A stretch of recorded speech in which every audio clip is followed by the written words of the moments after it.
Saudara dan saudari yang saya kasihi sekalian, saya tahu setelah 3 minggu saudara-saudari berkurung di rumah, mungkin ada di kalangan saudara-saudari yang berasa agak terbeban dengan dugaan dan ujian Tuhan ini.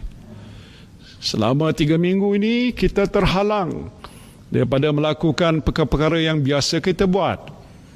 Kita tinggalkan hobi kita, kita tinggalkan pekerjaan kita, kita rindu kepada kawan-kawan dan keluarga yang berjauhan. Pendek kata, kehidupan kita ini amat berbeza dan kadang-kadang berasa sedikit terbeban. Saya lihat di media sosial ada suami yang mula memakai baju kelawar isteri mereka. Agak luar biasa. Ada yang mengayuh basikal dalam rumah. Ada juga yang mengubah ucapan saya menjadi lagu rap. Ke sana, ke sini, ke sana, ke sini, ke sana, ke sini, ke sana, ke sini, ke sana, ke sini, ke sana, ke sini, ke sana, ke sini, ke sana, ke sini, ke sana, ke sini, ke sana, ke sini.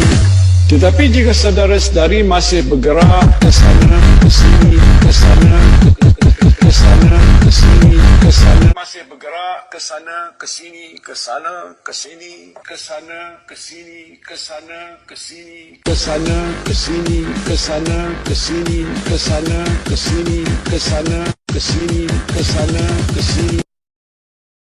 Masih bergerak ke sana, ke sini, ke sana, ke sini, ke sana, ke sini, ke sana, ke sini, ke sana, ke sini, ke sana, ke sini, ke sana, ke sini, ke sana, ke sini, ke sana, ke sini.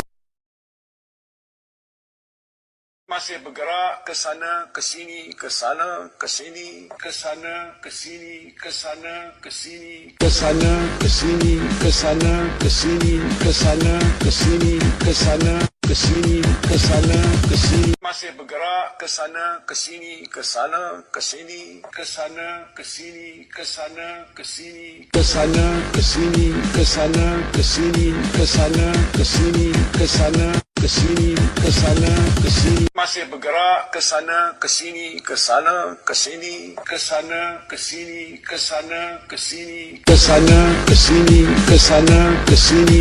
Saudara dan saudari yang saya kasihi sekalian, saya tahu setelah 3 minggu saudara-saudari berkurung di rumah, mungkin ada di kalangan saudara-saudari yang berasa agak terbeban dengan dugaan dan ujian Tuhan ini.